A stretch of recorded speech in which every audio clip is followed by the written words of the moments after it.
I don't know if you were here last year about this time, but last year in Advent, I had the opportunity to gather some birth stories from around the congregation, from members and from mothers in the congregation, not only in anticipation of Christmas coming up, but in celebration of our own little Miss Lila Lavenhar, the then newest little one among us. And I cannot believe it's already been a year. It's been a year since that little baby's been with us.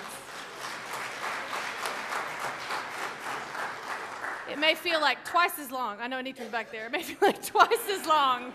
Those nights are long, I hear. But in that sermon, I talked about the many birth stories in our congregation, and there are stories of persistence and of loss. There are stories of wonder and of disappointment. There are stories about control and a lot of lack of control. This congregation's birth stories are stories of expectation and synchronicity and surprise. See, how we came to be, I learned from all of you, is not as simple as the movies might suggest. You know that plot line, right? Boy meets girl, boy loses girl, boy gets girl, boy and girl get married, have children, and live happily ever after. Now, in the midst of this fairy tale are the complications and the interventions of life. In the midst of this miracle of life are the real intersection of individual human lives, the kind of interruptions and exceptions that we actually reflect on this Advent season. See, families, even our families, right here in this church, don't always look like the world would expect. And our best laid plans, when it comes to love and children, you might as well just lay them down. Now, among our stories in this congregation are incredible stories of fertility difficulty, of unexpected pregnancy, and unexpected loss, and of children born not from their mother's womb per se, but carved from their parents' hearts. But one thing across all of these stories is consistent, whether birth story or adoption story. Every child is labored. You can laugh, it's work. Every child is labored, and every birth is a miracle. Now, I'm going to tell you my own birth story, because see, my own birth story is quite a mix of planning, intense planning. You may not be surprised because I have always been a planner. If you know me, this is not inconsistent at all. But my story is not only about planning, it's also about keeping my own mother guessing from the very beginning. My mom is here today. She's kissing at me over here if you want to wave. This is my mom.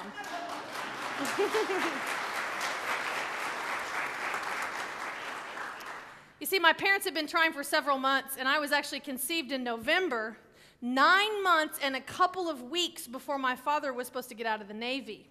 November was the month that I had to be conceived, you see, so that I could be born at the Naval Hospital, for there was no plan B.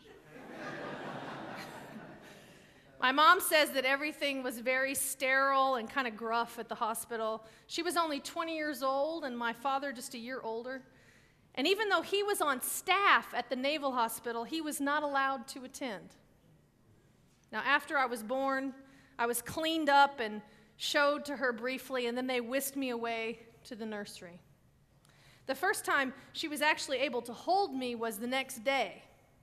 She was wheeled down to the nursery, dressed head to toe in pink attire supplied by the hospital. She gave the nurse my name, Tamara Celeste, and the nurse came back and was about to hand her this baby when she said, "Now be careful, the baby will be a little sore for a little while." And it was at that point, in hearing the story for the first time, that I expected my mom to tell me that I had been dropped on my head as a baby. But instead, my mom said that she was baffled too and asked the nurse, why? The nurse said, "Well, because he was circumcised this morning." Surprise! My mom looked at that nurse in disbelief and said, I had a girl. So from the beginning, there have been a barrel full of surprises for my mom surrounding me.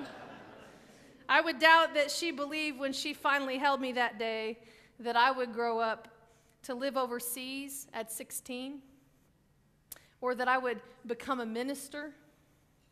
I've just been full of surprises, haven't I, Mom?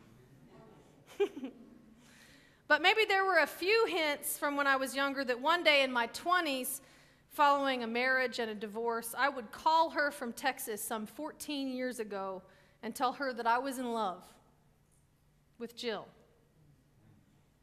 But she has embraced that would-have-been son-in-law as a second daughter with open arms. And needless to say, I have probably kept her guessing since then over the years.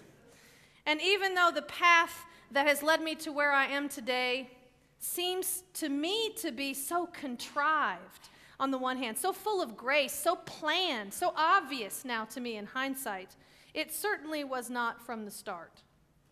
See, I knew I wanted a family. I knew I wanted a loving relationship where we were each other's biggest fans. I knew I wanted a job that I could give all of my gifts to. Now, maybe I'm naive, but some of the most amazing outcomes in my life, some of the most significant decisions and difficult risks have simply seemed to be like incremental decisions that I've made, just stacked one on top of the other. I've often been asked, how did you do that? How did you decide to leave the country? How did you decide to go to seminary? My answer as a teenager is the same now, but rings more profound to me today. I simply got on the plane. And I did. I just got on the plane. How did I do it? I filled out an application one day, and then I packed my bags another day, and then I put one foot in front of the other, and I just got on the plane. It seems so simple, but it required an enormous amount of faith in the world, I know now. And I also know now that I can acknowledge that I had a safety net of privilege that surrounded me to allow me to do some of those things.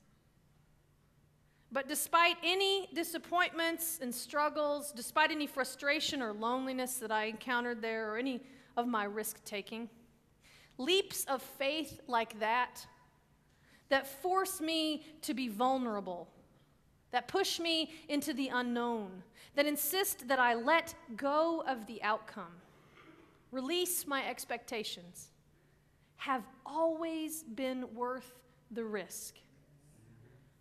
The risk of pain may be greater, but so is the amount of possible return. Now, 10 years ago, if you had told me that I would be here now in this pulpit in front of you, I would have told you that you were insane. I was teaching high school, and I loved it. I loved my students. I held insanely high expectations for them, and they consistently met or exceeded them. We read Camus and Ionesco in French. I directed this one-act play version of No Exit by Sartre that my seniors performed, while their competitors were doing children's stories. They were amazing. Because, see, I didn't know that they couldn't. Nobody told me that they couldn't. And so I asked a lot from them, and they gave.